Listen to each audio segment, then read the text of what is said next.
What's going on, Dragon Ballers? Welcome back to another deck profile. Today I'm here with Rashaad, who got first place at the PPG Kitchen Table Games event. How you doing today, man? I'm doing pretty good, man. It's nice to take the W home for the team and everything. It was a really fun event. It was cool, and I definitely look forward to making some more. Awesome, dude. Yeah, for sure. I mean, the ability to have IRL events right now is definitely a really awesome thing. Of course, you know, no matter what size they are, no matter where they are, as long as people can get together and play Dragon Ball, I think we're all winning here. So, but you got first place at this event with Dark Broly, and there was just a ton of Dark Broly at this tournament, right? And it was a smaller one. It was about like 30 or so players. Is that right? Yeah, there was 28 players, and there was actually 4 Dark Broly players in total at this tournament, which I completely was shocked by. Wow, that's actually really funny. So 4 total Dark Broly players, and then 3 of them converted into the top 8. So that's really, really cool to see. So I know you and your friend mentioned to me that you guys had both like been testing this deck a lot. What made you guys hop onto Dark Broly? Yeah, I've been playing it since the pre-release, and he came probably like a month afterwards on the deck, and I had been just testing it nonstop because I was like, when I read the leader and everything, at first I was kind of skeptical on it, but then like as I went through, you know, like just free 30k bodies is just really good. Like there's not a lot that can really contend with like just free 30ks constantly. So that's the reason I stuck with the deck, and I feel like it was a really strong choice. I feel like there's really no bad matchup to it. Like blue can be pretty grindy, but I feel like you can edge out over blue a good bit of the time, more so than they edge out over you. So I feel like it was just like a really strong deck to take to the event, because like you know, arguably the best deck in the format's Red Broly or Vegeks, and you have a pretty decent matchup against both of those decks.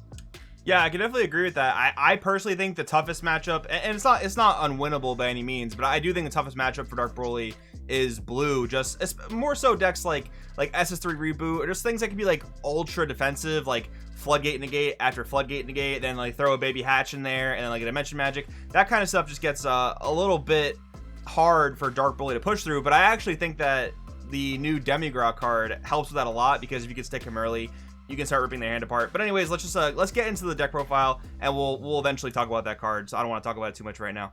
So okay, this stuff definitely super standard. 4 1-drop Brolys, 4 Toa that surges your Parasitic Dragon Ball, and then of course 4 of the Parasitic Dragon Ball. So these are definitely a majority of like a turn 1 plays. But what would you say you mulligan for? Is it some combination of these 3 cards? Is it some other card that we'll talk about later? What's your main mulligan? My main mulligan was definitely a 1-drop Broly and a ball. If I had either of those 2 cards in my hand, that's auto keep. If I had one or the other, it's auto keep. If I had a Broly but no ball and a Toa, then I would keep the Toa just to ensure the turn 2 Broly and ball play. But it was usually just try to hard mull for a Broly and a ball, because that's your best turn 1 play in the deck. Yeah, absolutely. Just being able to rip the card out of their hand early on is super, super good. But I do want to go on to this next page here, because this is super interesting. I've never seen a Dark Broly list, especially even like in the topping lists, that only play a 3-3-4 split. So I definitely want to pick your brain on this and get the reasoning as to why you decided to go with this type of split. Okay, so my thought process behind the ratios of the deck was I played 50 cards even, and I wanted exactly half of my deck to be 30Ks. Mm-hmm. So I cut back on the SR and the blocker, because in my opinion, which is situational, but I feel like the rare, the Demon Realm Ravager, is the best one, because it's constantly removing resources from your opponent. So I was always want to go into that one and not the other ones, like if possible. If I could only play one a turn, it was definitely the Demon Realm Ravager that I was wanting to play 9 times out of 10. So I left him at 4. The SR, the Uncontrollable Berserker, is extremely good, and it's certain matchups because it's board removal, and a lot of decks just don't have board removal right now, and so that's why I play that one at 3. And then the blocker is just, it's another 30k. It's a free 30k, so you definitely want to play him, but I block with him maybe once the entire event. Yeah, I can definitely agree with you that the blocker Broly is the least useful. That's for sure. I mean, there are some aggro matchups where I opt to play him like turn 1 and just for the little bit of extra safety padding. But my thing with 3 copies of Uncontrollable Berserker is just that I've noticed many times, especially in grindier matchups, like you mentioned, blue is a grindier matchup, and there are other matchups that can be grindy as well. There are going to be times where you're trying to play like a Broly 1-drop, right, and then use the Parasitic Ball, and let's just say you've warped all the Uncontrollable Berserkers in your drop area. There are times that I've noticed, wow, I really hope this is in my life, right? Sorry, in my deck, I mean. So have you ever noticed a problem like that with just running like these somewhat lower number of Brolys? Actually, in top 8, my top 8 game, I did the Broly and ball play late game, because I wasn't able to get like my drop set up so fast because I got pushed really fast after waking early, and I did go for the Broly and ball play, and I actually did not have a target in my deck. Yeah, so I get to see that one situation, which maybe it doesn't come up all the time, but I can definitely see a world where that could happen. Again, maybe not too much, but maybe like a 4 Realm Ravager, 4 Uncontrollable Berserker, and 3 Mass Sand, because I'm playing 4/4/4, but I actually can see your point on on 3 of the blocker for sure. What do you think about that? Oh yeah, I definitely would agree with that. I'm considering upping the SR to 4 myself, actually, because like that just made me realize in that situation, like I definitely probably should have been playing a 4th one, because like just not having that target there literally was a waste of 1 energy for me right there. Gotcha. All right, so moving along here, this is just some more of our utility 30Ks here. So Darkaluge, I love it at 3. I think it's actually a really big playmaker for the deck.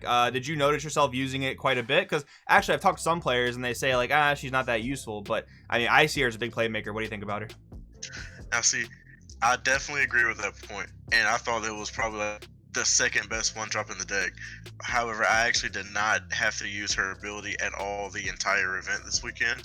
I was planning on having to use it because I thought I would need to like sift through my 30Ks a lot more to like add back what I needed, but like I never could get to a situation where I actually had the like energy to spend on it, so I never could do the play. But I 100% agree that like she's very relevant in the deck and still like super powerful. Like my power burst, a good bit of the time I was trying to grab her back like just in case. Right. Which like she's definitely huge, and she's one of the best ones in my opinion. Yeah, I mean, with the way this deck works, she's almost like a direct search from your deck, right? Because you have such an easy way to get your 30Ks into the drop, so she just picks them up really easily. But I do see your point as well. You know, you mentioned like not quite having the energy to play her. Sometimes you have to dedicate your energy to other stuff, and that's definitely one of the minor issues with Dark Broly is that, you know, not being an untapped leader on Awaken, you definitely have to be a little bit more stringent with your plays, right? And then oh, sorry, go ahead, say what you gotta say. Oh yeah, I was just agreeing with you there. Oh, for sure. So all right, so Mass Sand, Brainwash no more. I think he's an incredible playmaker. Basically on your Awaken turn, for anyone that doesn't know out there, you can overwhelm this guy out. He'll put 3 back into your drop. You can Awaken, put 3 more back into your drop. Then you can, like, you know, swing with your leader or swing with really anything else after swinging with the Mass Sand. Then you can use your leader skill to put him into the drop area, which will then basically give you the 7 cards in your drop to play out a Dark Broly. So it's a really cool combo you can do there when you're trying to have a really big aggressive turn. How did this guy perform for you over the weekend? This card was literally amazing for me this weekend. The only reason I played 2 is because I couldn't get a 3rd one in time for the event, and I 100% would have played 3 copies of this card.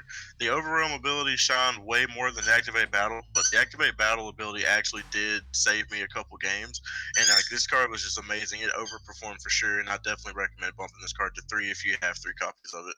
Awesome. Yeah, I could totally agree with that. And I was actually going to ask you, but you pretty much already answered my question. I was going to ask you how many times the Activate Battle came up, because I definitely noticed as well the Overwhelm itself is the best part about the card. And the Activate Battle is like a cool little added thing, but for me, honestly, it doesn't come up all that much. But it is nice, especially, let's just say, like your opponent gets off like a Cell Xeno or something. Like this card can definitely be very clutch.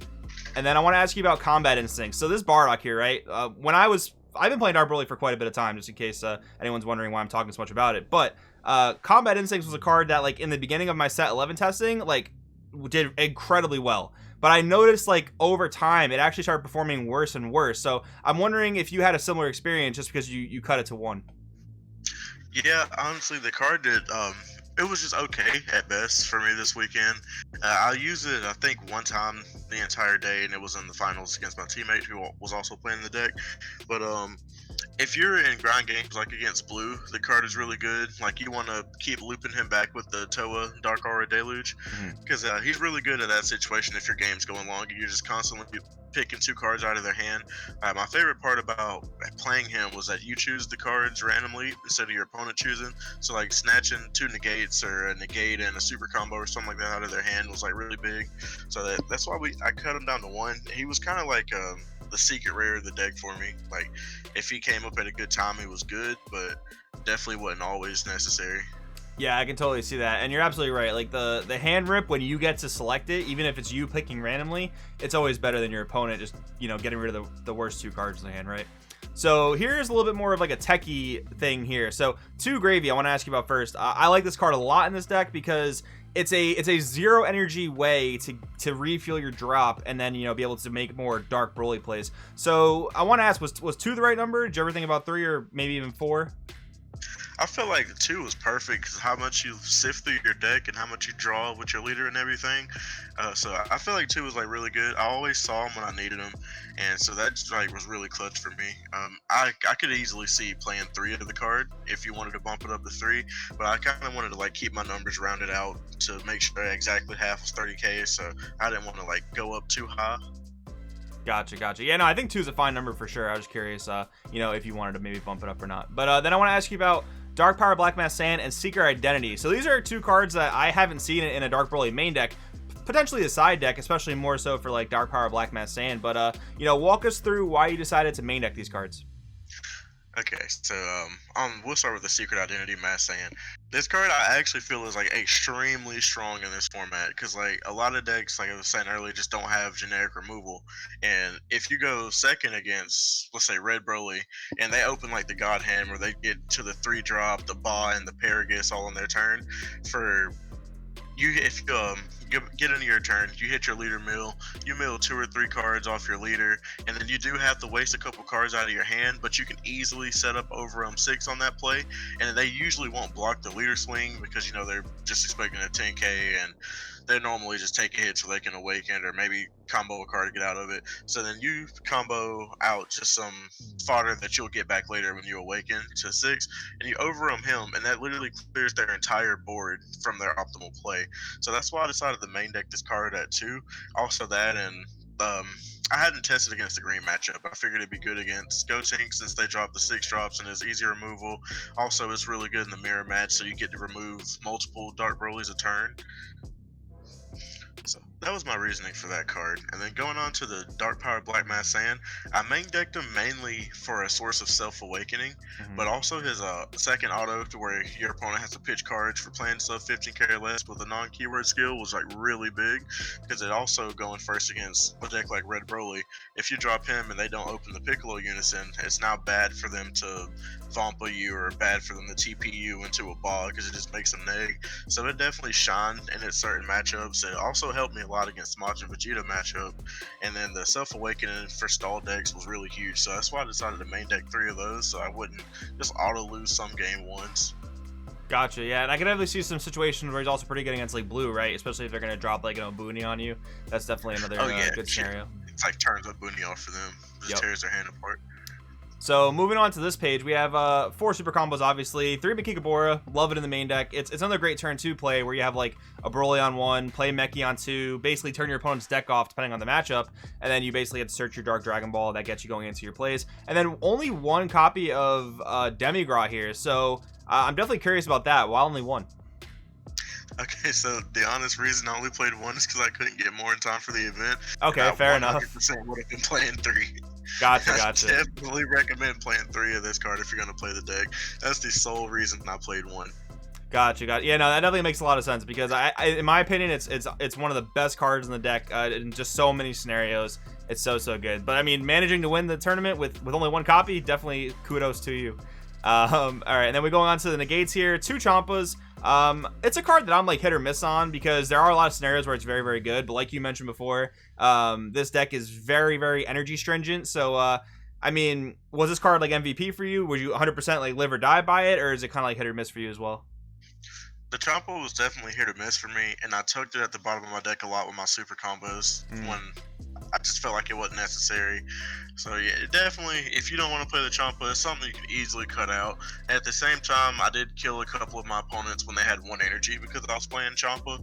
So it's good and it's bad at the same time. I feel like it's better the longer the game goes against most matchups, but there are certain matchups like the Majin Vegeta matchup where they're taking so much of their life by themselves that like you have a Champa and you know you're playing free 30ks that they're already not going to be able to really combo out of. So for just, you know, playing a 30k for free and then just investing 1 energy to a 40k double strike is really good in a lot of matchups. But at the same time, like most of the games I grinded, they were longer games, so the Champa just didn't feel as good in most games. Yeah, no, I totally know what you mean there. I don't play it currently in my main deck, but there are situations I notice where like, wow, Champa here would be amazing. But then there's other scenarios where it's like I really don't have the energy to dedicate to Champa. So I totally know exactly what you're talking about. And then the negate lineup here. So 2 protector, 3 power burst. So I've just went ahead and played 4 protector. Power burst is great. I mean, there are really good 1-drops to pick up with power burst, but I feel like protector just helps you in a lot of matchups. So how did you feel about this counterattack lineup? I felt like that was like the perfect split for me. I really wanted the power burst mainly for the sparking, because there are some like pivotal moments in Dark Broly where, you know, you being a Dark Broly player, like you kind of have to invest your energy on the turn to like set up to be able to win the game. Yep. But then you don't want to invest energy because you don't want to die. So that's why I felt like I needed to keep power burst in my main, so like I had an option to spark and negate like double strikes and things like that. And then the 1-drops, like all the 1-drops in the deck are like super good. Yep. So like it never felt bad when I had the power burst, because I was always getting a card that was going to advance my game state. Gotcha. And then protector, it's really good in a lot of scenarios. Amazing. Yep. All right, so moving on to the side deck, I'll just let you walk us through your choices here. Okay, so the 3 Super Saiyan Bardoks were for aggro matchups. That was actually the MVP of my side deck this weekend. I probably wouldn't have won the event if I wasn't siding 3 of this card. Majin Vegeta was absolutely powerful, and I wasn't expecting the deck. I went to game 3 both times against that deck, and literally won off the back of Bardock all the games I won against that matchup. Like, just being able to hit into 1 battle card attack per turn was just huge. Like having the Black Nimbus in your deck, because then you get to pretty much like just swing the game back in your favor. If they can't aggro you down, then you start picking their hand down, and they can't really out combo your 30k, so they're just losing a lot of hand. Plus you getting able to pick their hand with the Demigra, picking their hand with the rare Broly, the 6-drop. It's just like gives you longevity in the long game. The Sun Gohan, I decided just in case I had to play blue, because blue is definitely the worst matchup for us in this deck. I actually didn't have to play against blue at all the whole event. There were 3 players playing blue. There was 2 invokers and a baby, and I just didn't see them, so I never had to side the Sun Gohans in at all. Haru's I sided in against every Majin Vegeta, because I was trying to stall the game out and drop harder so I could advance more, try to win more. The auto where you get to mill 2 was actually like really important in setting the drop up, so it just felt like really good in this side. That was really great. The Deborah and the Great Devil Man, I sided both for more so for Red Broly matchups, because if I get to go first, I'm pretty much guaranteed to be able to drop one or the other if I draw them. But I actually never had to side those in, because I actually didn't play against Red Broly at all this event either. There was one Red Broly player there, which was my teammate. He did make it in the top 16, but we just didn't have to play, and I was expecting more people to be on the deck this weekend, but they just weren't. The thought process behind the Deborah was this card can stop a secret rare that doesn't have barrier if need be, and slows down like swap chain decks and decks like that. So I felt like he was a really good choice, but it definitely didn't come up for me. So you can cut this card if you don't think you want to play that. And then the Devilman was the same situation. If I get to go first against any deck that's playing like smaller dudes that are important, like Ray Broly, and you get to get the energy set up, and you get to wipe their board with your SR when they set something up, and then you have the Great Devilman in your hand for the turn after that, so you can slow down their swap chain again. And also only target that we have really to stop us from getting Toboed, because the Topo kind of sucks, unless you want to play Super Kamehameha. That was the other card I thought about playing, since it can be a free counterplay. So I heavily thought about that, but the Great Devilman's auto when you play him to like dump 230Ks was really good when I was testing before the event. Like that came up for me a lot, so I ended up going with him instead of the Super Kamehameha. But I feel like those are easily 2 interchangeable cards, and the Deborah can easily just be cut all together. Max Power Kamehameha was probably the second best card in my side for sure. There was a lot of decks that are, turboing out big dudes now, like Red Broly, Gotenks, Majin Vegeta, Dark Broly Mirror Match. It's like pretty much almost every deck right now is turboing out big dudes. So Max being able to remove them on top of your SR being removal, and then the Secret Identities I main deck being removal, it was just like a huge removal package to slow games down so I can swing them in my favor. And then also obviously it's a negate in case you need an extra negate. Gotcha. So literally no one was sticking a board against you. Gotcha. So yep, not at all. All right, so that's pretty much the deck in its entirety. Any final things you want to say? Any shout outs you want to get out there? Yeah, I definitely want to give a shout out to my locals, Eternity's Portal in Bainbridge, Georgia. I've been playing with them for years now, and it's thanks to them that I've come to be a good player. They grind with me, they listen to my theories, they help me test all my strategies and everything out. And if it wasn't for those guys, I wouldn't be here today. Then I want to give a huge shout out to my team, Bad Beat CCG, and our owner Thomas. Thomas helped me through this event. Him and the other guys, John Carlo and Eric, they rode with me. John Carlo got second, Eric got 16th at this event. They helped me test a lot for the event also, and I got to give them a lot of credit for me making it here today as well. And that's pretty much all I had, man. I appreciate you for having me on the channel. Awesome, man. Glad to have you, and we'll see you next time. Yes, sir. Thank you. I'll see y'all in March.